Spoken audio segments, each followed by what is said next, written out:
Welcome, everyone. I am Nathan, he is Raymond, and we are the Super Infodump Brothers from another mother. I have to tell you, Nathan, that for many, many years, as a kid, I played the Sonic games, and my favorite game was Sonic Adventure 2. Mm-hmm. And I always, in my little child heart, I was like, they should make Sonic Adventure 2 a movie. This is the perfect Sonic movie. Like, this is the story that needs to be told for, like, Sonic to be cinematic. And, like, I always, like, had this hope that someday somebody was going to make a Sonic movie.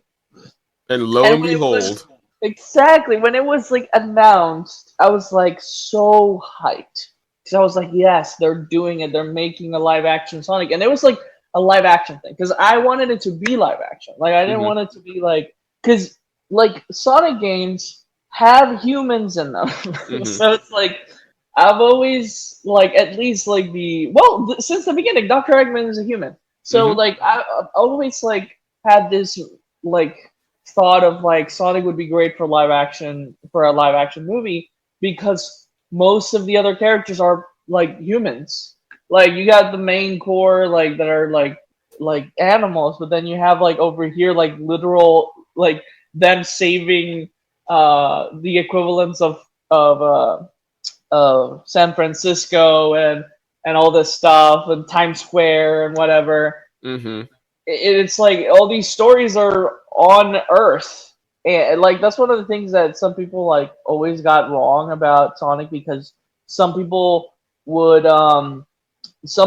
the first introduction to Sonic was like the cartoon, like the animated cartoon, and fastest thing alive.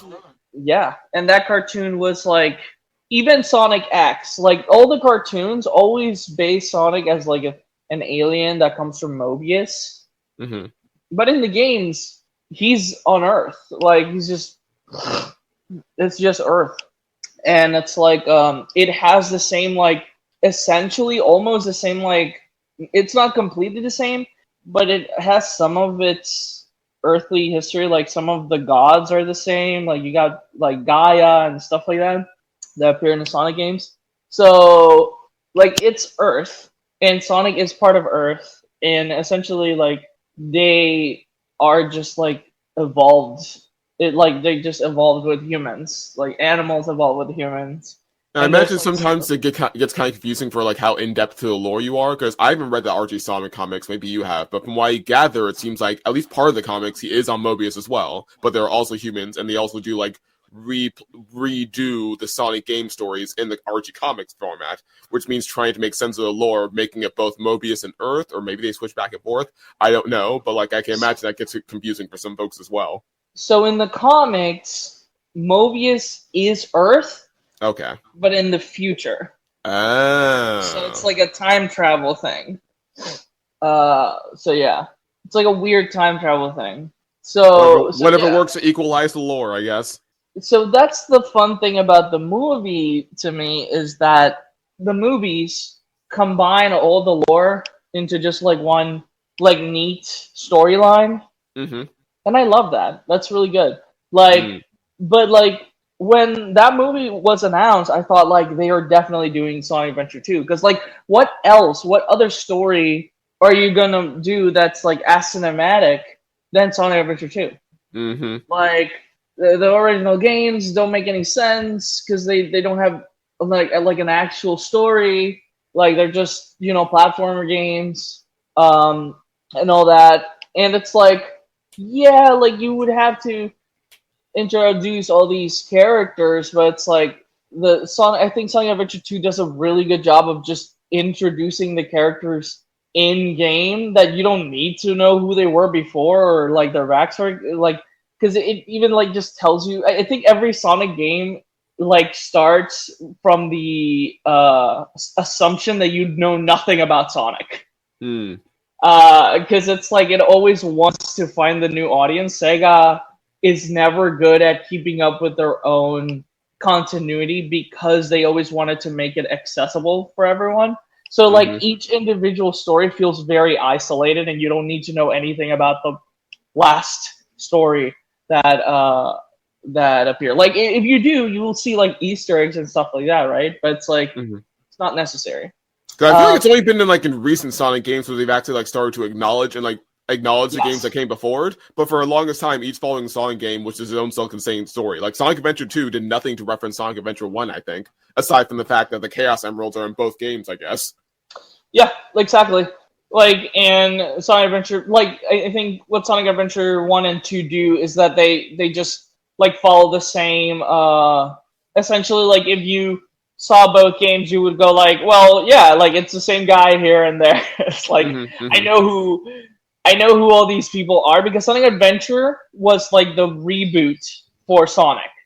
So it was like introducing all the characters essentially for a new audience, and then Sonic Adventure 2 was like the continuation to that, where it's like this is a different story with those same characters essentially. So yeah, but I love that. I really love Sonic Adventure 2, and the fact that these three movies have been building up to this, like maybe not intentionally, but they have, and it's so cool because I never thought you could just make a Sonic movie like at all. But Sonic 2 has when that happened, when that scene of the boss battle with Eggman happened, with him becoming the big robot, I was so hyped. I did not care about anything in that moment. I was like, this right here, this is Sonic. I was so happy because it was to see and not only that's for Jim Carrey to actually sound like Dr. Eggman was incredible as well, because I don't know if you noticed, like in Sonic Adventure 2, Sonic Movie 2, like whenever he gets it, like whenever he becomes a robot, the auto-tune or whatever the heck they put in his voice makes him sound like Eggman through the speakers of the robot. And I was like, yes. And then Jim Carrey does a really good job at actually imitating the voice, and sometimes whenever he speaks or whenever he laughs, he actually does the Eggman laugh. And people talk about the fact that Jim Carrey is just playing Jim Carrey, but I always point out Jim Carrey's not playing Jim Carrey in this movie. He is playing Dr. Eggman. He's doing, he is spot on just playing Dr. Eggman so well. Because, it's, one of the biggest things I love about the first and second Sonic is that, Jim is just straight up Dr. Eggman. And he does such a good job of playing him. And that's why, I thought he would have, the full transformation in this one, in the third one. But I was a little bit disappointed. But, I don't know. I just don't. So, it's this weird catch-22 where it's you feel like you've told Eggman's full story in just the first two movies from a cinematic standpoint, and there's nothing really else you need to do with him. And even in this third movie, they didn't really do that much new with him that really add much to his character. So I understand just leaving him with the second movie and leaving it at that.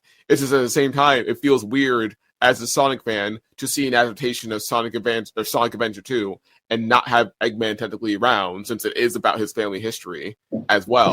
So it feels weird. It's yeah, I agree with you. There wasn't really much else to do with Eggman himself, but it also feels weird to have him around or not have him around when Shadow's doing it, showing up and doing his whole thing, since it's all about his grandpa causing us all to begin with. I don't know. But that's my problem, right? Is the fact that they took away Dr. Eggman's full transformation to becoming what Gerald was in this movie. Because that's Dr.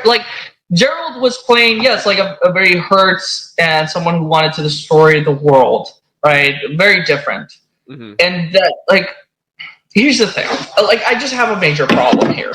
Because Dr. Eggman, is great. I think he's great. I love him. But I personally think that, just having him here for the Sonic Adventure 2 of it all was unnecessary. If it was just straight up him coming back to be like, oh, like, because here's the thing, here's the way I would have set this up for this movie, right? And keep it, I'm going to try to keep it as similar to the plot that they wanted. Mm-hmm. Dr. Eggman, like, because he doesn't know that he has a family, he's like an orphan and stuff like that, whatever. Dr. Eggman, like, at the end of the movie, we hear about, like, not Dr. Eggman, one of the soldiers comes up to the general and tells him, hey, we found something that has been locked out for like 50 years, right? Mm-hmm. Dr. Eggman's like this amazing genius or whatever, right? Like, after the defeat that Sonic gave him and whatever, like, he gets rebuilt back up and like gets better again, he starts to try to find like a way of taking down Sonic, and like discovers like mentions in the government of chaos energy and like some research from someone named Robotnik. It's like I'm like, what? Like, who? What? And it's like, then Dr. Eggman, essentially like in Sonic Adventure 2, goes and investigates the research of his grandfather. Because that's what happens in the beginning of Sonic Adventure 2. Like, for like the dark storyline, where Dr. Eggman is investigating his grandfather's research. So I think that would have been a great setup of like, and not only like that the grandfather, and learning that the grandfather was still alive and he was still a prisoner from Gun. So he releases his grandfather, and then they both go and release Shadow. That's the beginning of the movie. Everything else can mostly stay the same, but it changes a lot with the dynamic, I think. Because it's like more of an active role as opposed to a passive role. Exactly, correct. Where he is happy to find family, and he's like, yes, I found my family. Like, now, like, we can take over the world together. Like, it still plays the same, right? And but Gerald is like focused only on destroying the world. Also, I would have made Gerald way younger, because it's kind of dumb that he is 109 years old. Like, that was really stupid. And they never really explain that, right? It's just, he's really old, that's it. Like, not even like chaos stuff or like Black Arm stuff, just he's old. Yeah, like, maybe it's because of chaos. Like, you could like make a theory on it and be like, well, he did steal that quill from Shadow, and they do like weirdly focus on it like a lot in the flashback. Yeah. And you're like, why is he holding the quill? Like, what's the benefit of the quill? Like, they never say anything. Like, so maybe it keeps them alive. Like, it's because I don't know. Like, I think that maybe that's the only explanation for it, because it's like, it's not like he powered anything to like get out of the prison, or maybe he did. Maybe that's how he got out. But it's like, why get out now? Mm-hmm. Like, because Gunn finished building the like arms, the quote unquote mini arc. Like, that was a plot hole that I did not understand. It was like, why is he so old? Why did they decide to keep him alive? I think I really don't understand that, because they could still have Jim Carrey play two people. It's just that it would have been just in flashbacks. Like, I really don't understand why it had to be like both of them. Like, and don't get me wrong, Jim Carrey did a great job like always, but it's like, I think it was just a weird choice to keep this character alive and make him so like evil, because he felt so evil, you know, like he didn't feel, because in the games, like, you understand, like, because like they do go back a little bit on the story of Gerald, like in Generations as well, and in Sonic and Shadow the Hedgehog. Uh-huh. Like, they do go back and forth to tell his story and everything, and like, we know that like he was devastated by the death of, like, here's the thing, don't know what his motivation is. And that's I understand the motivation of like killing the earth, that makes no sense. It just doesn't make any sense. Why would you destroy the world because because a specific group killed your granddaughter? Like I understand going after them, in particular, and destroying their organization from the inside. I just don't understand blowing up the planet. That was Shadow's motivation. That's the weird thing, is that they take Shadow's motivation from the games and they put it on Gerald, when that's not what Gerald specifically wanted. I think Gerald was building weapons for the military. And that was one of the weapons he built. But it's all his research was to save Maria, because Maria had an illness. We don't know what the illness is, but she was sick. Mm-hmm. And we know that space was the only way to the emptiness of space, or I don't know, something, gravity, whatever, was keeping her alive. And all his research was to find a cure for Maria's illness. Mm-hmm. And his motivation was to save his granddaughter. Save her, right? I want to save her. So it's all his energy, all his thought was, I need to save my granddaughter. And when Gunn comes in and just goes we can't afford any of this anymore. We have to shut down your research. It's too much money. You have wasted so much money in building this arc. You have wasted so much money building these resources, and you're doing it just to save your daughter, your granddaughter. That's not what we're paying you for.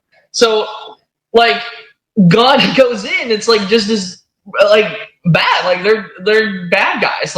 Usually they are bad. They're meant to represent corruption in the government. It's at least in the original games. Now they're, for some reason, they made them kind of good guys. They're supposed to be, I think, gray, the middle gray of yeah, they're good. They're good when they need to save the world, because that's what the military is for. But it's they're also kind of immoral and not very good. So they come in, they kill Maria by accident, because what they're trying to do is cast Shadow. Mm-hmm. And from there they take Gerald away, and essentially he just he goes insane in entrapment. And he prepares the way for Shadow to actually exact their revenge, mm-hmm. on the world. But I think it's very important that Gerald essentially leaves all these things, and he at the end of the day, he makes a bunch of videos explaining how it works and how he's gonna do it, and this is the things that he's gonna do. But then he repents of that later, before he was gonna get executed. And he makes another couple of videos talking to Shadow specifically not to do it, not to destroy the world, but to protect it, because that's what he was made for. So it's Gerald has an arc of his own, right? He becomes he was a good person. He goes insane, decides to blow up the world, but then he thinks about it a little bit more. Processes trauma. Exactly. And then goes maybe that was not a good idea. I am gonna I'm gonna tell Shadow not to do that. So he and Shadow both start from the same place, because they're both family members that lost a beloved family member, and they both are processing that trauma and go back and forth between wanting to destroy everything to realizing, oh no, that's stupid, I shouldn't want to do that. And they both do it in their own respective ways, and so that's how they parallel each other. And they could have leaned into this movie, but they decided just to give Shadow that arc, but not Gerald himself, and that's weird. Because Gerald has literally no arc. It's not even just that he's evil. It's just the fact that he's just evil through and through the whole time. And like, there could have been some fascinating like parallels or like foils in being in between, like they're both processing a trauma, but Shadow's the one that decides to step back and he decides to go all in. But again, there requires like handling nuance with both characters and showing how complex they both were and how they could have teetered at any moment. But they only really show the complexity of Shadow and not really the complexity of Gerald. Like they could have leaned into, I don't know, him going crazy from being in solitude for so many years from Gun, and like how that like warped his mind even more, and that's what caused him to teeter to the side of evil as opposed to the side of good in the end. But they didn't. It's just, no, he's just evil the whole time, apparently. Yeah, it's just weird because removing the whole Maria is sick makes the entirety of the story just kind of weird. Yeah, she wasn't sick in this, was she? She was just there. No, she was just there. Like, it's so weird because, like, I don't understand because she just becomes a plot device. And that's it. But it's like, she's not just supposed to be this plot device. She's supposed to be like the motivation of, like, because the reason why Shadow was brought into, like, the purpose of Shadow was to essentially somehow and this would have been perfect. And like, I don't understand why they didn't do it, because in the games we have no explanation of how the heck would Shadow even be able to help Maria like heal in any way. Like, we have no explanation why Gerald thought that Shadow or like anything he made was going to like, maybe it was something to do with the Chaos Emeralds, but he never, like, there's no explanation of his thought process of like, this is how Shadow will like heal Maria. I think some people have theorized is like, oh, well, he is the ultimate life form, he's immune to all disease, so we'll just inject him with whatever disease Maria has, and then his antibodies will cure himself, and then we'll just use that to help Maria. But yeah, that's never explicitly stated. People have had to like guess that and theorize that. Exactly. So it would have been perfect if Dr. Gerald Robotnik was looking for a way to cure his granddaughter, and lo and behold, a meteorite hits Earth, and it has the ultimate life form that contains chaos energy, and somehow chaos energy is able to heal illnesses. Like, so that would have been a way better like explanation of why Maria is there and everything. And it's like, and the way that Gun could have, because it was so weird as well to just for Gun to be like, well, they like, oh, they want to take Shadow away from us. It's like, why is Shadow so important to you? Like, in a way where it's like, I didn't understand that. Like, why is Gerald like obsessed with Shadow?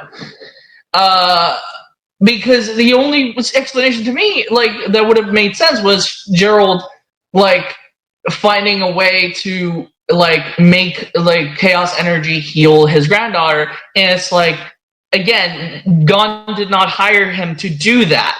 So it's like, I guess the implication they're trying to make is maybe he was just evil the whole time from the very beginning and is power hungry. Like, maybe this is just their way of trying to show that, oh, Gerald was power hungry the whole time, which is weird interpretation of the character. But I guess if you need somebody to play the big bad for this movie, sure. Like, I think part of the problem is if they made Gerald as complex as like he's implied to be in the games, just like Shadow, they wouldn't really have like a actual threat of evil to like everyone unify against, like with no like bad conscience. It'd just be like, oh, well, he's just another broken character. Do we really feel good about beating him? No, well, let's just make him fully unrepentant evil, then we'll feel good about beating him. Because they put so much stock into like the Sonic and Shadow fight and like put a lot of budget into that, but obviously they didn't really have a budget to like make like a full-on new big bad. So I guess my personal theory is maybe they thought, well, Gerald's the only other character who's left. I guess we'll just make him more evil so we can feel good about beating him, because obviously we don't have the budget to like make the actual final boss of Sonic 2, because that will cost so much money and that would take away from the Sonic Shadow fight.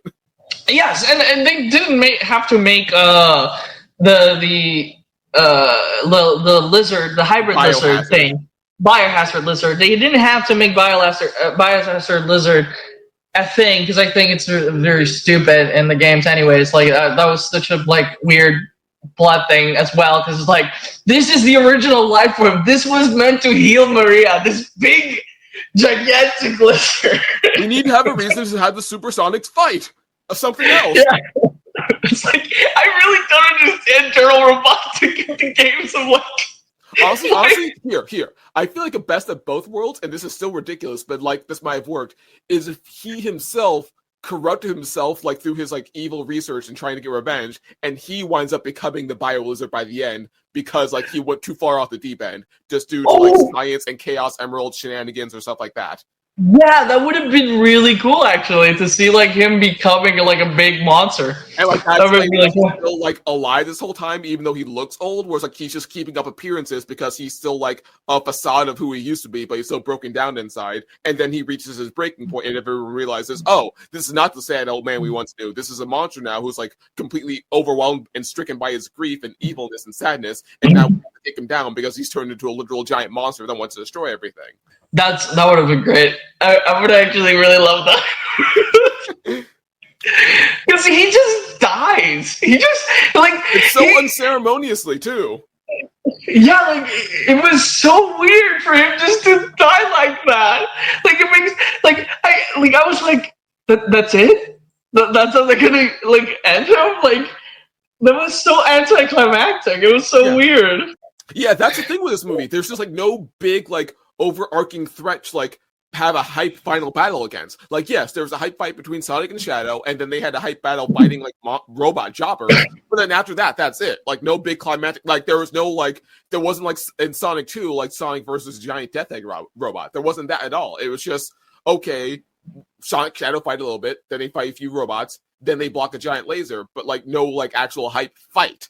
Yeah, here's the thing. I have a major problem with modern films for children that for some reason they do not want to go as hard as some like previous like PG-13 movies in the past. Like we've had in the past like action films that are PG, and they still like were PG-13, and they're still like very much very violent and stuff like that.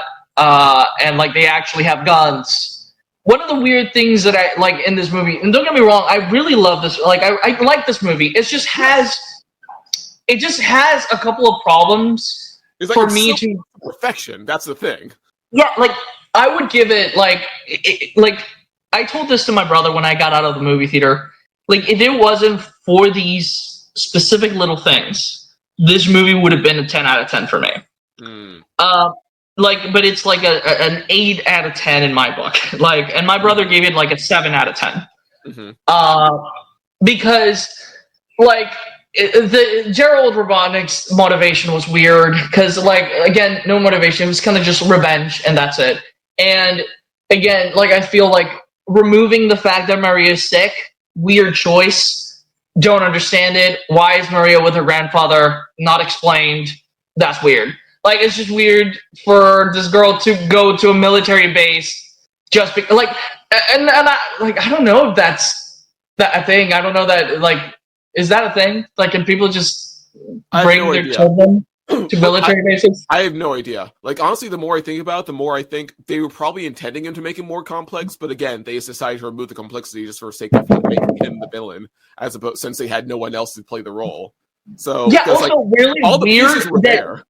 You know that it's really weird that Jim Carrey does not interact at all with Maria, except at the like final thing where he's like, Maria, they want to take a Shadow away from us. Yeah, I also thought that was really weird because we've been following this guy that wants to destroy the world, and we never saw his relationship with his granddaughter. Yeah, like is it fatherly? Like what was it? Like we are just told one line. He brings her everywhere. And it's just like, that's like, without the context, that's really weird. Like, why? Like, what's the, because it doesn't seem like he, like, actually loved her. Like, it seemed like they had more scenes of Jim Carrey interacting with Jim Carrey than Jim Carrey interacting with Maria. And it's very ironic. Like, because the only time we see him, like, actually interact as well is with when she's dead. And he's, like, crying. And you're like, well, I guess I should be sad for him, but I just don't, like, I don't understand his escalation. Like, yeah. I don't get it. Because it's like, you didn't show us him, like, actually interacting with her, so we don't know his relationship with him. Like, I don't understand why they had to overcomplicate this and just make Shadow the bad guy. I really don't understand. Because Shadow didn't do that much in the movie, like, to be honest with you. And, again, all the things we got from Shadow were incredible.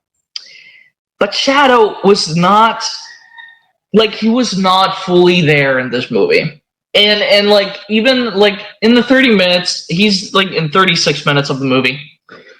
Great 36 minutes. Really good character. Like I think, our friend, what's his name? Sorry, the actor. I blanked. Keanu Reeves. I think Keanu Reeves did a great job at playing Shadow. Mm-hmm. He did an amazing job. Like, one line that I do wish that he would have done better is the Maria line, because he should have screamed Maria like in the games. But he didn't. He was just like Maria, and it's like, it didn't feel like emotional at all. It was just like very like deadpan a little bit. I don't know. Like, the stuff we got with Shadow was good, but like, and like you pointed this out to me before, he just didn't really do much during the second act. Where it's like, the first act he had the great encounter with Sonic, and then the next time we see him again with Sonic, they escalate to the big final battle with the super forms, and it's like, that's great, but it kind of feels like going from like 0 to 60 all at once. Like, I feel like they need like a second round in the middle of that somewhere in Act 2, and you said they like had a scene for that, but they cut it out, and I feel like that would have helped make things feel more cohesive if they had kept it. Yeah, exactly. There was there's this deleted scene that they were going to do where it was going to be an adaptation of Sonic Adventure 2's like final battle between Sonic and Shadow. And that's the final battle between them before Shadow like decides to turn good. But like, essentially, that scene would have been so much better because we wouldn't have some more confrontation between them. And another thing that's a huge kind of big thing that I find kind of weird is that although Sonic gets the context clues that Shadow lost someone, and he is told who died and everything, right? Mm-hmm. There needed to be a conversation in the middle. Yeah. I think. Yeah, 100%. Of Shadow actually talking about Maria. Yeah. Because in the first half, there's just fighting. He doesn't explain his motives. He doesn't explain his motives or anything. We learn from the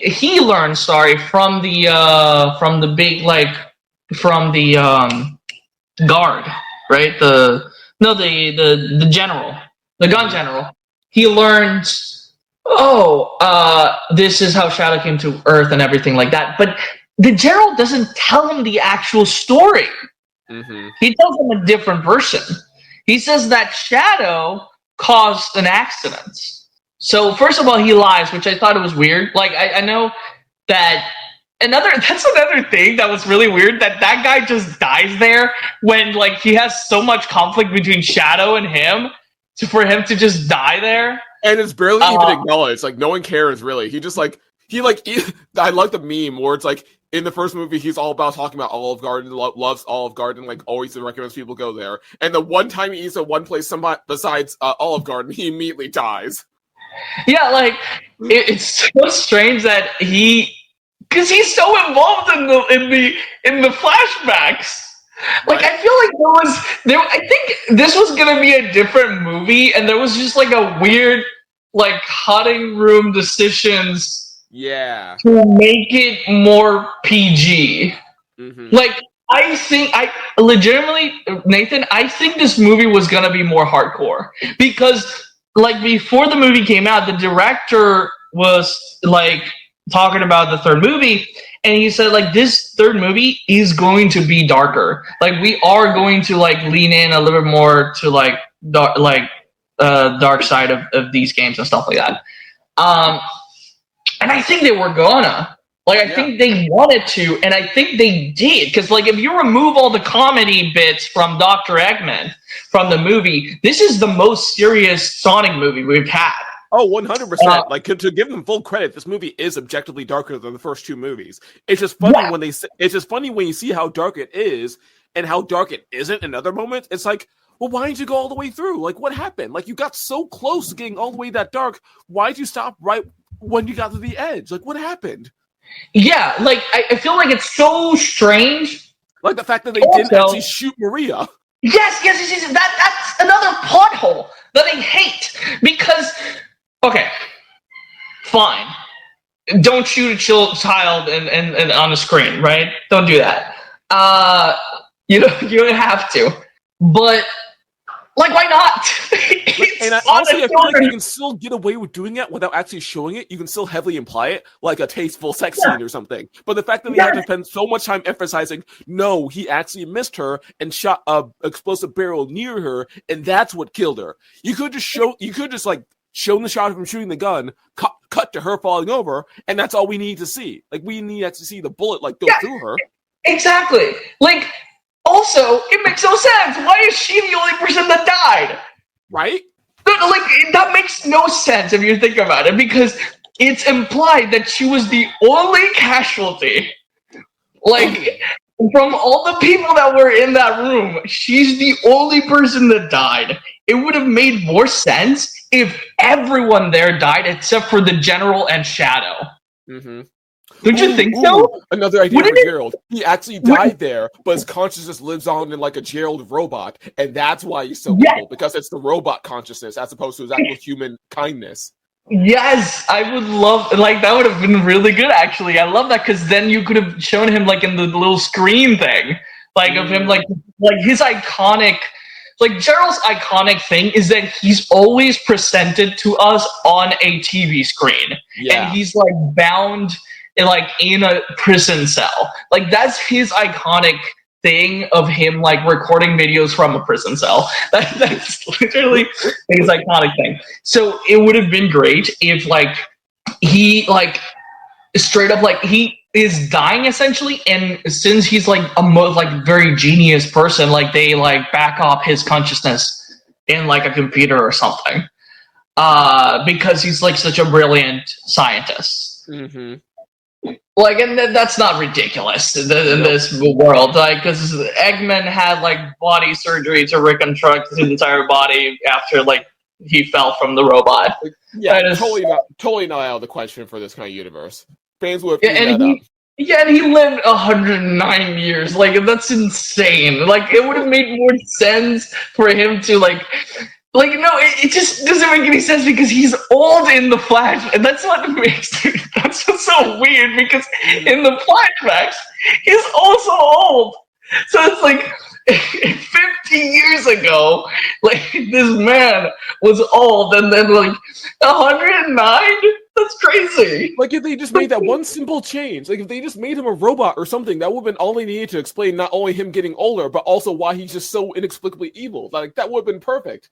Yeah, no, and like the fact that everybody would have died in the room would have made, first of all, it would have made way more sense, and why Shadow was taken away, right? Because with the death of Gerald, no one could continue the project, and and the death, like, what if like all the scientists there died? So it's like nobody who knew about the project could continue the project. So Shadow would have been like a loose end. Because it also makes no sense to cryogenically like freeze Shadow. Because it's like, you have no reason to believe he's evil, first of all, or he's gonna be like a threat. Like, and I understand it's like the army, but at the same time, it's still weird for the general guy to go like, oh, I killed your best friend. Now I'm going to cryogenically freeze you, even though I feel terrible about it. It's so weird. Yeah. Like, there's just some weird things about what they did here, like, that I don't understand. They could have made him just be Abraham from Sonic, Shadow. Yeah. The Hedgehog. and it was weird. I was even wondering that going into it. It's like, wait, was that supposed to be Abraham this whole time? Like, because they didn't give him like the different colored eyes, so I wasn't sure. But like, yeah, he's essentially playing the same role, but just not really. So like, why not go all the way in? Yeah, it was weird for like, because I was like, oh, that would be cool if he's Abraham and he becomes like a big brother to her, to Maria as well, and that's why he's like involved and all that stuff. But yeah, they didn't do that either. It was so weird because, again, we've at the beginning of the podcast, I was talking about how good they are at adapting things from the games, right? But it felt like the game they could have adapted the most storyline from, they didn't do that. And it's like bizarre. It's like they did so much right, and then makes it all the more frustrating what they got wrong. It's like, you did everything else right. You got all those opportunities, and you took advantage of all that. Why'd you miss those opportunities? Like, why these specific things? Like, why didn't you go all in? And yeah, to like your point, it makes sense. Like, it just feels like they wanted to do a lot more, but some stuff fell off on the cutting room floor, or like, I don't know, maybe some version of the movie just didn't do well at test audiences, so they had to pull back and be a little less dark. I don't know, but it feels like it just feels so contradictory almost, where it's like, you got everything else right, why were these wrong? Like, what happened? Yeah, like, again, I think that the biggest thing for me was that really cut me off from the movie a lot was how jarring it was to go from Sonic and Shadow having like a heart-to-heart beautiful moment of like explaining grief and talking about how like it's just such a beautiful thing that just makes me cry. Like, it legitimately was such good writing. That scene in the moon is incredible. Like, that scene alone, like, we didn't have that in the games. We had like a conversation between Amy and Shadow. But to have a conversation between Sonic and Shadow, who were meant to be like the opposing but similar forces, makes so much more sense. Because in the games, they never have conversations like this. But for like to actually adapt it and to have Sonic, which is meant to be the antithesis to Shadow, and Shadow vice versa, like it makes sense for them to have this impactful scene of sharing their grief together and seeing how similar they are despite their differences. And then it leads to a really hype moment where they both go super forward, decide to fight the bad guys, and then you see, and then you hear Live and Learn start playing, and then you start to get really hyped, and then like 30 seconds into that, they immediately cut to Eggman spanking Eggman. It's like, come on! Yes, there we go. Thank you. Like, that is such tonal whiplash. It was so weird, and it messed me up. Like, it really made me so angry because I was really hyped. Because that was hype. That was hype. I was like, yes! I wanted to see this on screen for so many years. Like, this is what, like, Sonic Adventure 2 movie is. Like the adaptation of the game and the, like, making it better than the source material. Because it's elevating the source material. But then it cuts to, like, the stupidest thing I've ever seen. It's great. It's funny, and it's not like I hated Jim Carrey in this movie. I just hate how the pacing handled him. Whereas, like, the pacing just didn't really want to know what it wanted to focus on, and sometimes it just like came in, and sometimes the comedy came in not just sometimes at the worst moments. Like, the point of comedy is to ease tension and to like sort of balance things out when things get too serious, and that's great. But it's also not meant to like destroy any sort of hype and tension that you're building up. Like, there's a fine line between like ruining the pacing and versus like actually enhancing the story by like adding some levity. And I feel like, and this has been my problem with like all three Sonic movies, is where the pacing has always been pretty off in certain areas. Yeah. And this one felt the most egregious because, again, they were getting so dark, they were getting so heartfelt, they were getting so serious throughout this movie. And then they would just cut to jokes at some of the worst moments where it's like, oh, you could have done your timing a little bit better. Like, I'm all for Jim Carrey being silly and having fun, but like, just handle the pacing better. Yeah, like, it was so bizarre to have like Sonic confront his friends and go like, like, I can't do this. Like, I can't deal with this. Like, I have to, like, a very dark, very serious conversation, and then go like, well, you're gonna have to face a worthy opponent, and just go and, like, see this guy just playing hockey and have the transformation, the first supersonic transformation on the ceiling of this, like, cop station with a guy dressed in hockey gear. Like, again, and it would have been funny if it wasn't the third act of the movie and things like had like gone up in, like, it's weird. It's like watching John Wick and suddenly cutting to like some woman, like, I don't know, cooking pasta. Yeah, I think that's the main thing, because I remember having a similar problem with the second movie as well. It's just like they're so awkward with the timing of their comedies, particularly in the third act of the movie when they're ramping everything up. Because I remember having a problem in the second movie with that whole extended Bridezilla sequence with all the human characters, where it's like, it wasn't a bad idea. Yeah. I did enjoy it. It just went on for a couple of beats too long. I just would have liked them to hurry up and get back to Sonic and Knuckles, because they're gearing up to doing all of that. So why are we spending all this time on this detour? So it's the same thing with the jokes here, where in fairness, the jokes didn't didn't overstay their welcome in this movie. It's just they still kind of came at awkward moments, most particularly during the third act. And like for me, the most egregious moment was again like how they cut off like the middle of Live and Learn in the middle for that cutaway gag with Jim Carrey versus Jim Carrey, where it's like, I'm fine with them doing, like, having that moment, but, like, don't do it in the middle of the song you're just setting up. Like, I remember I didn't see the Wicked movie, but I remember some fans of Wicked telling me, like, one of their problems with, like, the Wicked Part 1 movie is that they kept, like, prolonging songs by, like, having a character start singing and doing a song, and then they would kind of, like, cut away or, like, do some sort of, like, delay in the middle of the song and, like, seem to stop singing for a while, and then get back to that song they were just singing, where it's like, no, don't cut off the song. Just let them finish the song first and then move on to a whole thing. Don't, like, pad things out by, like, making them stop singing mid-song for some random reason and then get back to it. So it's the same problem here with the pacing, where it's like, don't give us Live and Learn, then cut away, and then get back to Live and Learn. Just give us a Live and Learn moment and then cut away to your moment, or have your silly moment before Live and Learn. Exactly. Like, I think you encapsulated that perfectly. The problem I have. And the reason why, like, and I'm going to say this, even though the Bridezilla scene was really weird in Sonic Adventure, in Sonic Movie 2, I think that the final, like, act of that movie, like, the final, like, battle of Sonic team against Eggman, and then Supersonic against Robot Eggman, was not interrupted by anything. Yeah, nothing. Like, that was handled pristinely. Exactly. Like, there was a full-on, like, awesomeness. It was just, like, literally, like, that's why Sonic 2, at least, for me, has one of the best boss battles from the trilogy right now. Yeah.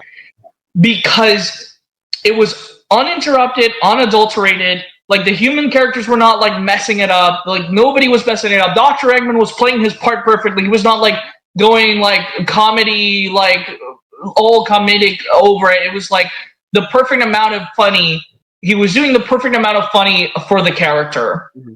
And it was like a literal one-to-one boss battle from the game series, whereas the final battle in both the Sonic 1 movie and this third movie, they didn't really take any sort of boss battle from the movie. It was just kind of, they took the set piece, but not all the actual action figures from that set piece. Exactly. I think that they should have had Sonic and Shadow's battle play off completely. They shouldn't have cut to Eggman at all. It should have been straight. This full section of the movie should have been just Sonic and Shadow fighting, having the conversation, Live and Learn, like cutting just a second for like Dr. Gerald Robotnik to like say, "Shadow, you betrayed me," and like pull out the robots. And then like we see them destroy all the robots and stuff like that. Destroy the robots. Cut. Now we do the funny gag with and that would have made it so much better. Yes, like that would have been the perfect cut there, because it's like we have the full-on thing, we have the full-on song, we have the full-on action sequence. This is the big boss battle. Then we resolve the jokes. Exactly, the jokes between Eggman, because that was the problem I had with this third act, is the fact that they keep cutting between Eggman fighting, which was stupid, if at least the fighting was cool. Mm-hmm. Because it wasn't. It was like if it was like if Eggman had like, dude, if they would have just pulled out the mechas and freaking fought on the freaking mechas, that would have mirrored the ending of Sonic Adventure 2 of Tails fighting against Eggman on the mechs while Sonic is chasing Shadow around and hitting him.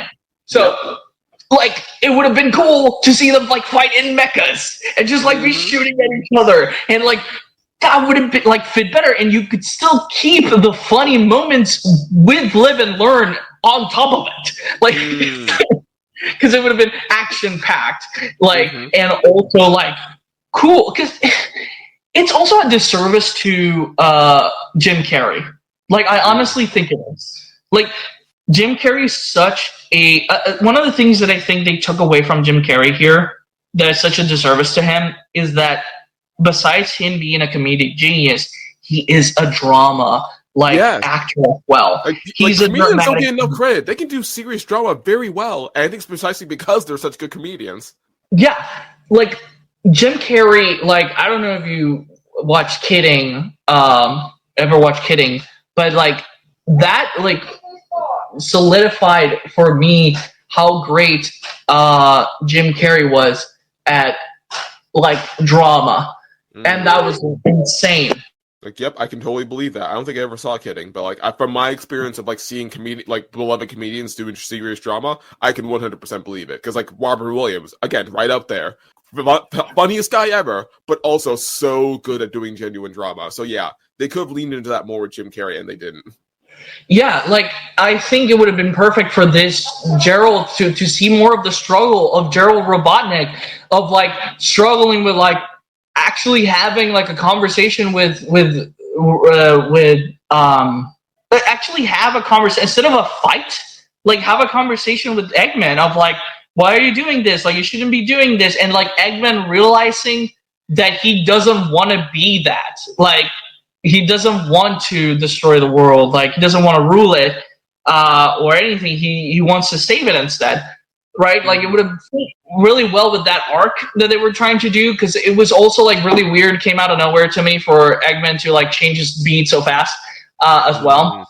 But it would have been great if they had, like, a genuine conversation of, like, I have to destroy them. Like, they took everything away from me. They took my my granddaughter. Like, whatever, like, just like a genuine, like, him crying and just breaking down, and just like Eggman just like, yeah, but that's not gonna solve anything. Like, would have been far better for them not to kill Gerald, but it's like to redeem him. Yeah. Like, and have Gerald and Eggman sacrifice themselves at the end. Because they, like, essentially completes the arc of Eggman wanting to have a family and being like, I can, like, let's be a family together.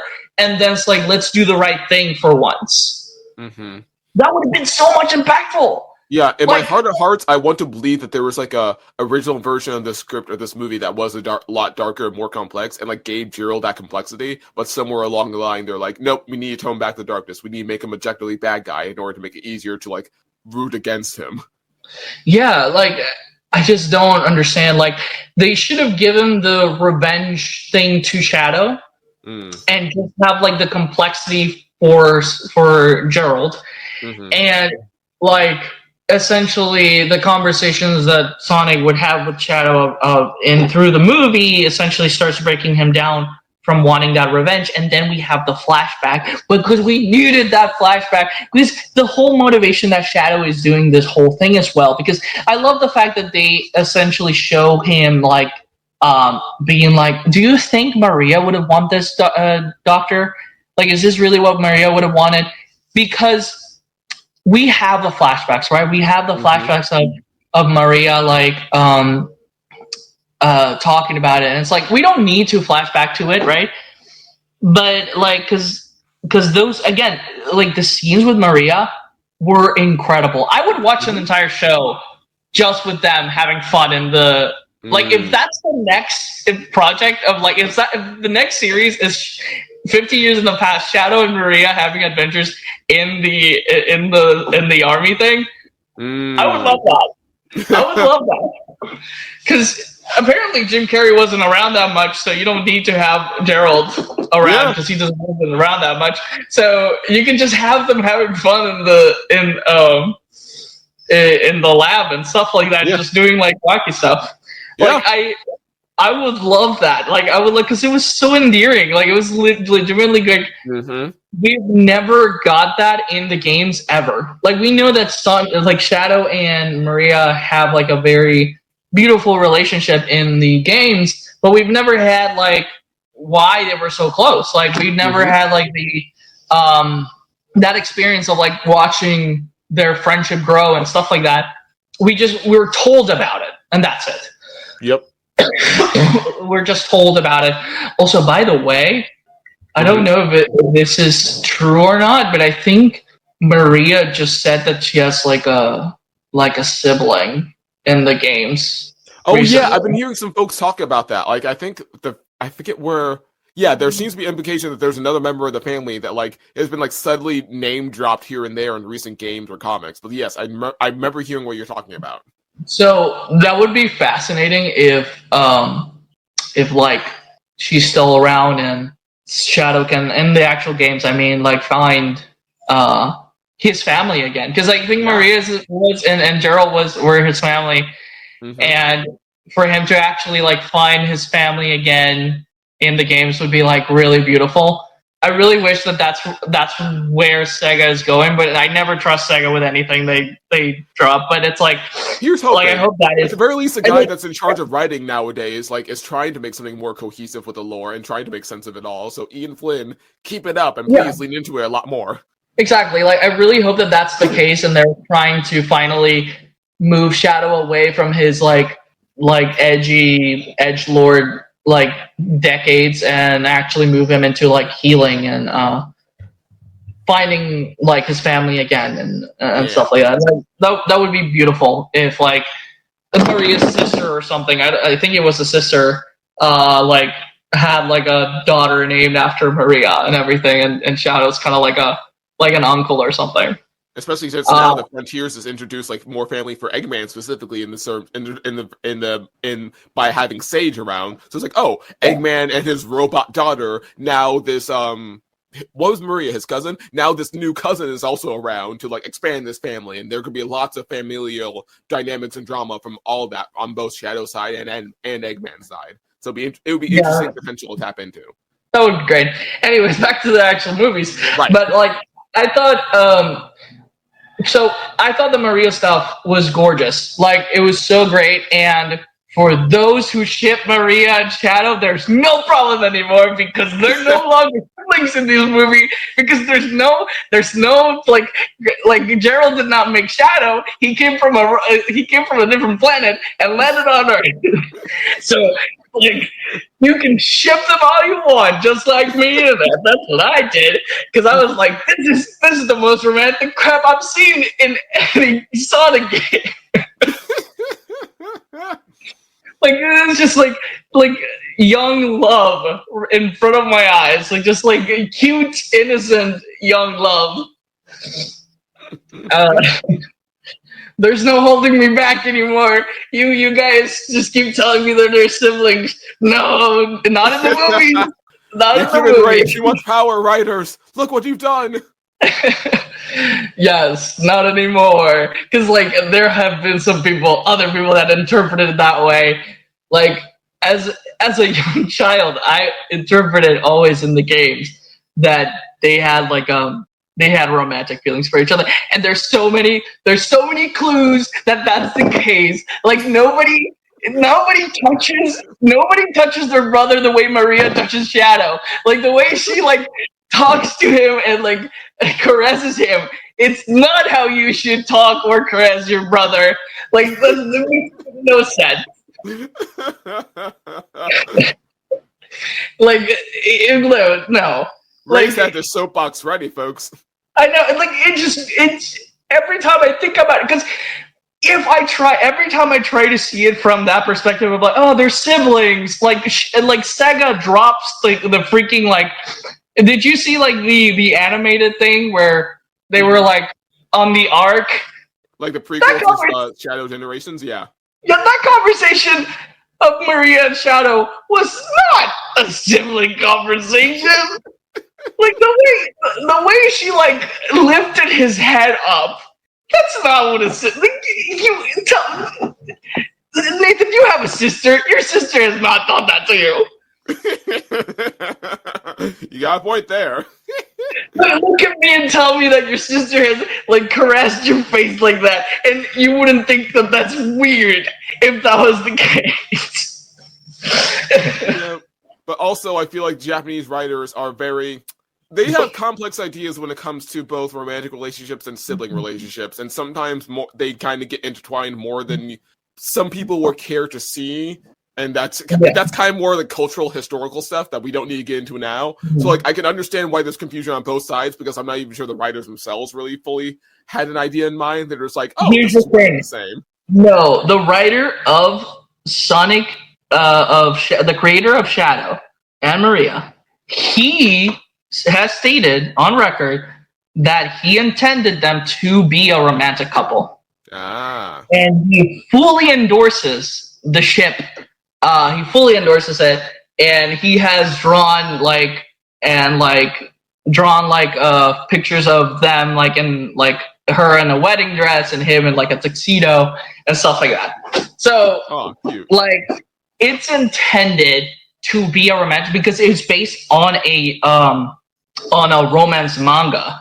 Like it is intended. It's just people from America, from the Western world. Like, this was not a problem ever. Like, I never had this conversation with anyone because nobody liked Sonic when I was a kid. It was just me. So it was just me alone liking Sonic and my little brother. But it's like I never had this conversation and this discussion before because I assumed everybody thought that they were like romantically like inclined. But then like I started talking to a lot of people for like with a Western view, like from here, from the United States, and they just started saying no, they're siblings. So I'm like, what? What do you mean they're siblings? Yeah, Sega said so that they're siblings. It's on the manual. I'm like, I don't like the implications of that then because they don't act like siblings. Does it actually say it on the manual? Like, does Sega like make a objective decision to say that in the manual? Yes, because here's the thing, like Sega, it's strange, right? Because I think at the time Sega didn't want, or at least like maybe Sega America, or like I don't know if it was Sega America or just Japanese Sega on its own, but like I think they didn't want to implicate the human characters with the animal characters. Yeah, I can imagine how some people will be weirded out by that. Yeah, so they were like, no, they're siblings in the manual. But the creator of it, of Shadow and Maria, like they were like, he fought against that many times, and that's why he told the fans because he was like, no, that's not what I intended. This is not what I intended, and it's like I bet he feels like me. Where it's like it feels weird to call them siblings when he wrote them specifically to act a certain way, and it's weird, like because like if they grew up together, I guess you could consider them like siblings, but they didn't even grow up together either. Like they just had a friendship. Like that's it. Like they had a friendship that could have turned into something more if it could have continued, and that's how he has explained it. And in this movie, that's all I saw. Like, there's an interview with some guy. There's this, like one of those hosts from Saturday Night Live is in like interviewing Ben Schwartz, and he goes like, "Well, I know one thing. Maria and Shadow fell in love," and like the indignation on Ben Schwartz like face was like, "What?" No, they're friends, and then he's like, the interviewer is like, yeah, like friends can love each other. He like saves himself by saying that, but it's like clipped all over the internet. And it's like, see, someone else interpreted it that way, you know? It's like it's because it's like, you know, like I feel like it's easy, like you said, it's like it can be hard to like interpret. Like when somebody has an intention and then someone else goes like, well, the studio goes like, no, that's not the case. And I think that's what happened in this movie as well. Because it's like, also, did you notice how weird it was that even though the guns were lasers, they didn't shoot the guns that much in this movie? Yeah. And that was really an weird. organization named Gun. Yeah, yes, exactly. Also, in the other movies, there were actual guns. So I was so confused that this movie decided to make it lasers and that they had lasers in the past. That's weird. Again, it feels like they were trying to dial back on certain things when they could have gone darker. And they tried to in certain ways. It's just, it's so confusing and so frustrating at the same time. Because it was so weird for me to rewatch that scene where Shadow gets out of the bat. Mm-hmm. None of the soldiers shoot at him. Interesting. Like, they have their guns pointed, but they never shoot. I'm like, why aren't they shooting? Mm-hmm. It's so weird, because it's like, it feels a little bit empty when you rewatch the scene, because it feels like they're supposed to be shooting at him, but they're not. Like, it feels like they're pointing, they're looking, and he's like teleporting around them, and it feels like they should be shooting at him, but they don't shoot at him. And yeah, again, maybe this is another thing that fell to the cutting room floor, where like in the original scene, they had actual guns and they were all shooting, and I'm sure all the bullets are missing and stuff, of course. But it's one of those things where like you see bullets flying all over the place as they struggle to hit them. But probably in like a new version of the movie, they probably just cut those guns out and just replace them with CGI lasers or whatever that they can like animate to not shoot, because that probably fit better with test audiences. I don't know, just a theory. It's just weird. Like, yeah. I don't understand it. It's so weird because I don't understand America's rating system. Honestly, I think even Americans still completely understand it. Because how are other movies okay with showing like gun violence, but a story that requires you to show gun violence, it's even like you could just twist it. Like, I know that people are like not okay with gun violence right now, right? Mm-hmm. You can make it part of it, right? It's like and like Eggman hate, like Gerald like hates guns or something like that. I don't know. The whole lesson could be like, gun, your whole organization is literally shoot first, ask questions later, and look where it got us. Like, maybe you should slow down and we wouldn't have this world-ending threat on our hands. Like, you could have easily made that the lesson.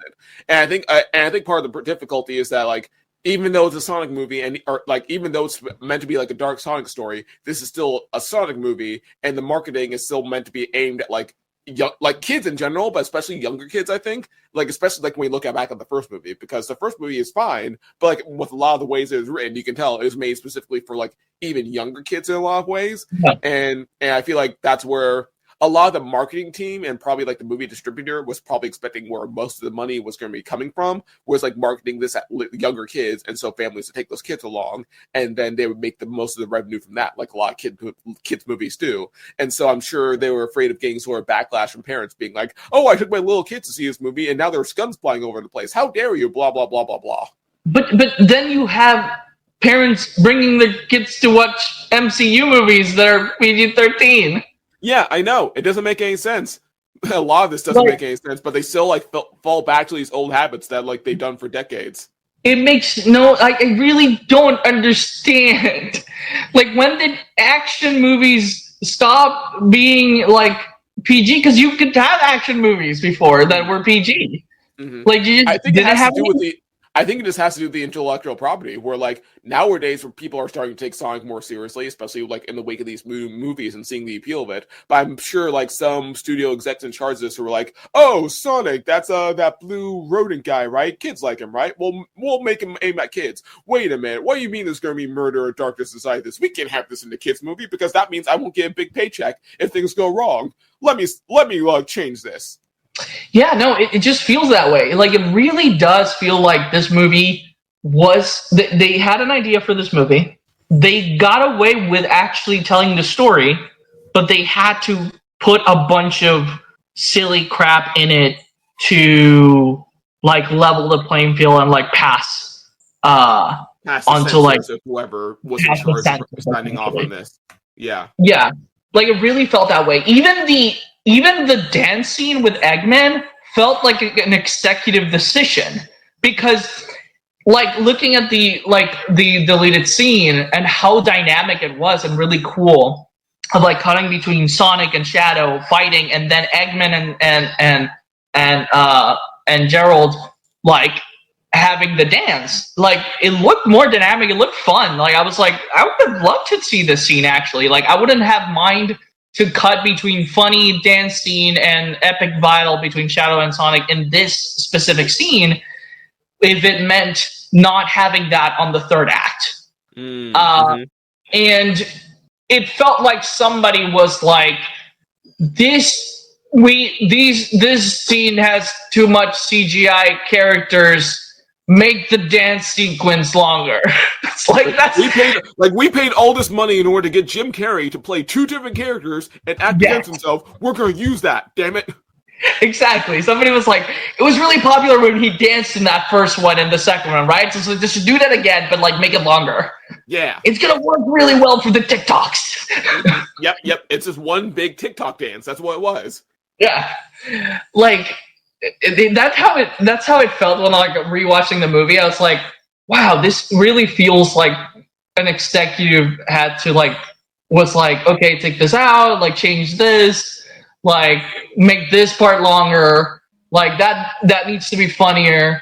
That's too dark at the end. Cut it with something funny. So, like, hey, we went a full 5 minutes without seeing Jim Carrey acting goofy. Well, we need to cut back to him right now.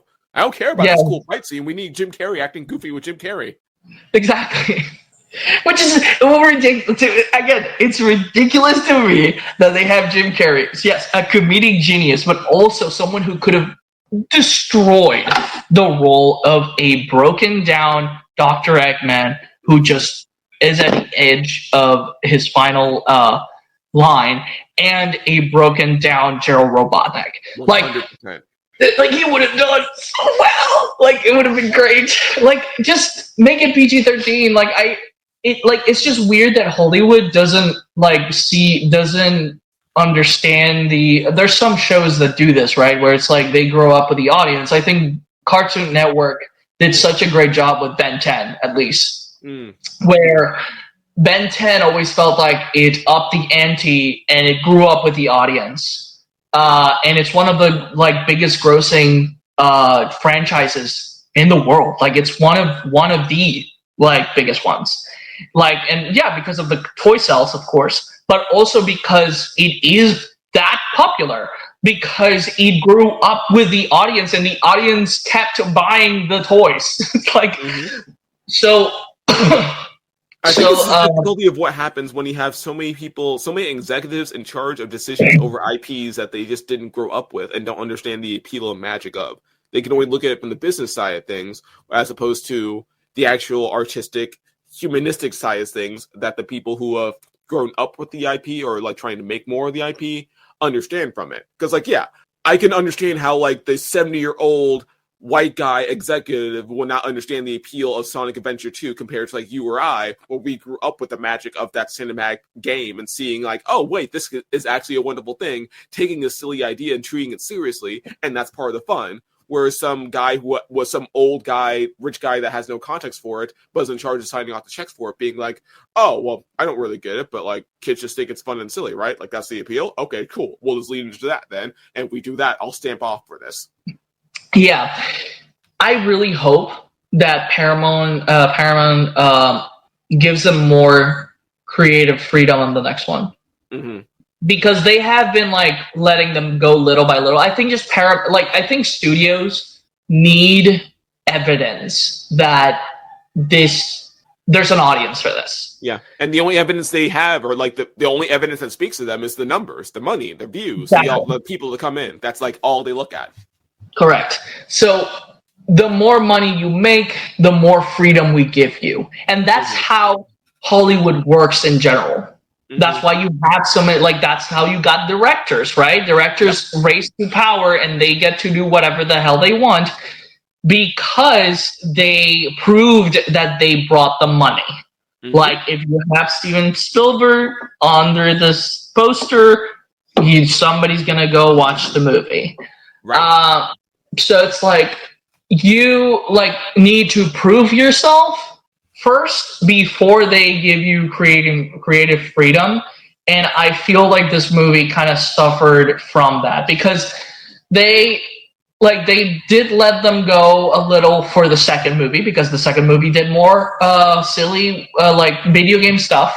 And then they did let them go a little bit more here to actually show the darkest scenes in the entirety of the trilogy and take the silly characters, because if you look at the movie, the CG characters are the serious part of the movie. Yeah. It's so funny because it usually is the reverse, right? But the entirety of the CG animated characters are taken extremely seriously. Yes, Sonic does his little quips here and there, but they're not meant to be funny. I've never seen them as a funny thing. It's more that's just bust a gut funny. It's just more haha, cheeky funny. Yeah, that's just how this Sonic talks. He just talks in pop culture references. Yep. That's just how he talks. I've never seen it as a comic relief thing. I just see him as a coping mechanism because that's the only thing he has had growing up. It's just a bunch of pop culture stuff. And that's what raised him up to be who he is, essentially, besides Law, and now what's his name? No, it's not. What's his name? The guy who plays Sonic? No, the father's the guy who plays Sonic's father now. What's his name? Morrison. Yeah. What's his name? Oh, the character, Tom. Yeah, Tom. There we go. Thank you. Tom. I think Tom. As well. These characters. All these characters are pretty good for the plot. I really like how Tom and his wife have become a family to Sonic and his friends, and they become a little family. Really good. It really fits in and it really works for some reason. I've never thought about it in that way, but it's in the same way Sonic X. Even though a lot of people hate Chris, I kind of enjoyed Chris growing up. I can watch it now as an adult and be oh, I understand why people saw this character as annoying. Mm-hmm. But as a kid, I could relate to him, and it's that was me in the show, right? So I really like the interactions that they have with humans because and again in the games we don't see that much interactions between Sonic and the humans. It feels very distant, and the only closest relationship we've had with Sonic and a human was a romantic relationship with a human that people hate for some reason, even though again, it's not bestiality if if there is sentient talking creatures that are the same different type of species, but they are essentially the same in the same evolutionary playing field. They're people. Everyone in that planet is a person. They can have a romantic relationship with each other. It's not. I don't understand why people think that's so weird. When people are okay with Beauty and the Beast, I don't understand. I think I think it would have been different if he had stayed as a beast until the very end. I think it's the fact that he turned into a human that people are able to stomach it a lot more. But I think if he was just a beast 100% the whole time, it would have been harder for at least a Western audience to accept. Well, I think this boils down to taste between Western audiences and other audiences throughout the world. True. Because it's in Japan and at least in Latin America, we seem to be very okay with animal-like characters having a relationship with humans. Mm-hmm. I don't know if it's because of a folklore or something, but it just seems like a more normal thing. Honestly, yeah, folklore might be a factor in that. Because I know that's also a thing in Japan, and I know, and you hear all those reports from in-depth Pokemon lore talking about how that was the thing back in the very distant Pokemon past, and the lore that came up for that is very reminiscent of Japanese folklore in general. So part of it might just be his historical cultural folklore being more use that idea compared to, say, over here in the West, or at least in America, we don't really have folklore for stuff like that. No. Yeah. Yeah, you do, like, we do have a lot of stories of, Western society has read a lot of stories of characters turning into creatures and stuff like that and having romantic relationships. But I guess not like genuine. But it's funny to me because like you got Shrek as well as a story where it's like a frog and a woman were married to each other. And like the implications of that's funny too. To me. I don't know. Yeah, there's lots to unpack there, and that's probably its own episode. Yeah, but at the end of the day, I think that this movie was good. Rewatching it, I enjoyed it. I also made my own personal shadow cut where I can enjoy just the shadow scenes and the interactions with Sonic and Shadow. It's just still incredible to see in a movie. Like, I can't believe how well that was done. Like, at least that. And the Maria scenes with Shadow were incredible. Like, again, please, Paramount, please make that show, like, whatever next show it is, please make it a Shadow and Maria show. Like, I would pay for Paramount. I would pay, like, just for you to do that. Like, I would not pirate it. I would actually pay for it. I don't know. I think that's such a brilliant. Like, if they don't do that, I don't know what they're doing. Yeah. But it's like I think it was a perfect little like spin-off idea of like doing like a show where it's just Maria and Shadow.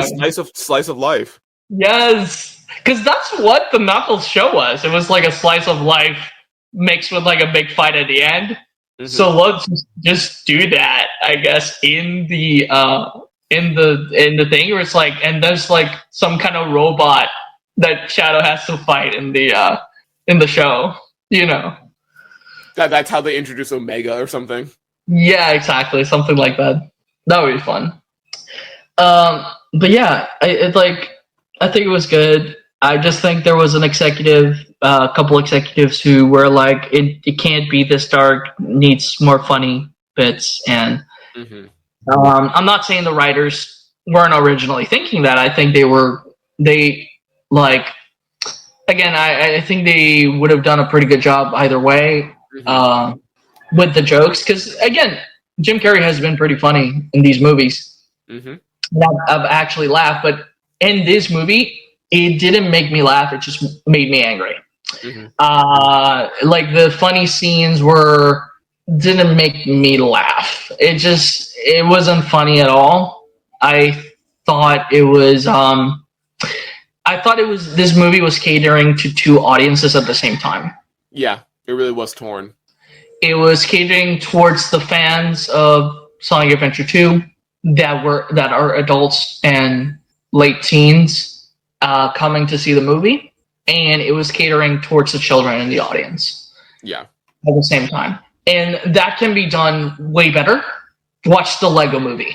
Just that alone. I just every time somebody tells me it's a children's movie, I just say the Lego Movie exists. Like, you can't say like that can't be an excuse for Hollywood anymore. Like, It just can't. Because it's like the Lego Movie exists, and that's like checkmate. And so, and for a movie like that to exist, it just needs good writing with a unified vision from top to down to know exactly what they want to do, what they want to say, and how they want to say it, which also will be reflected in the humor, how they handle the humor, where things get paced, and just also, just like how everything just falls into place. And I feel like this movie, like exactly what you're saying, it felt like it was divided from top down. And so that's why the pacing felt awkward. That's why some of the dialogue felt clunky. And that's why some of the writing just didn't really feel as tight as it could have been.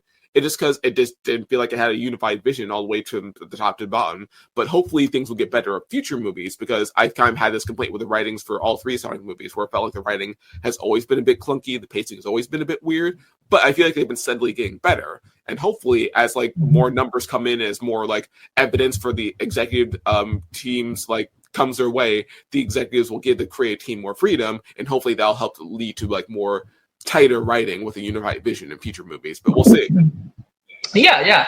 Because even the designs of the characters, if you notice, they've become more like game accurate every single movie. Mm-hmm.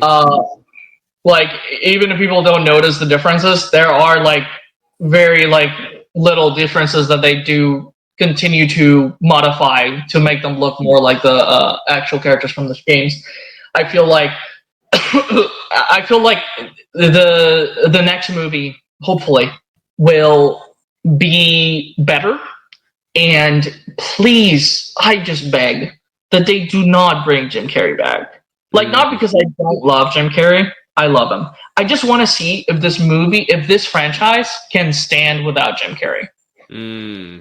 Yeah. Like, I want them to test the waters, because I think the executives believe that what's making and a lot of people that I've seen, a lot of critics, believe that what's making the movie stand out is the performance from Jim Carrey. But in this movie, in the third one, I felt like it actually like made it bad. Like I think like because in the other Jim Carrey movie featuring Sonic. Yes, like because in the other two movies, like yes, Jim Carrey did elevate the script. It did elevate to make it better. Like I can agree with that. But this movie, it felt like the opposite. It felt like it dragged it down. Like it's not Jim Carrey's fault. Again, Jim Carrey could just blow it out of the park. They just didn't really know how to handle they know how to handle him well, or they didn't really know how to handle the assets they had in general and well, but they just focused on the asset Jim Carrey more than anything else. And so, and again, it's this awkward thing where it's like, it's weird to have a Sonic movie without Eggman because so much of Sonic's problems come from Eggman. But at the same time, it's kind of Eggman / Jim Carrey's, not his fault specifically, but like the way they've handled him that makes it so difficult for this franchise to like really hit its stride in a weird way. So it's like, yeah, I also agree that he shouldn't be in the next movie, but at the same time, if they're going through trouble introducing Metal Sonic, technically that doesn't mean he has to be around to some degree, I guess. So I guess just give him a smaller part. But like at the same time, I can totally imagine executives being like, "Well, went through the trouble of hiring Jim Carrey, so of course we're going to give him a big part." What do you mean we're going to have him take a backseat to a CGI robot hedgehog? No. But do you think he's alive? Because I think he died. People have said like most likely he's dead, but like I'm sure people have like I think people have been coming up with conspiracy theories of like how he could potentially be alive, or like maybe he cloned himself because like they made that throwaway joke of like, oh, I cloned my helper Stone, and so technically that means I could like have a clone for myself in the background the whole time. And people have also talked about the idea of, oh, maybe they'd bring in Eggman Nega instead. Who knows? It's like if they really want to, I'm sure they can come up with some sort of harebrained Sonic plot idea as to why Eggman comes back, because we know how crazy ridiculous the Sonic comics can be. So like if they want to bring him back, I'm sure they really could if they really wanted to. It's just whether or not they should is a question. Yeah. I don't know, because some concept art came out and it kind of seemed to allude to like a future world where Eggman is like the king of it, and there's like a bunch of Metal Sonics. So the thought was maybe they're telling us there that the next movie is going to be like a Terminator kind of movie where Dr. Eggman is sending robots from the future to kill Sonic. Age of Metal Sonic.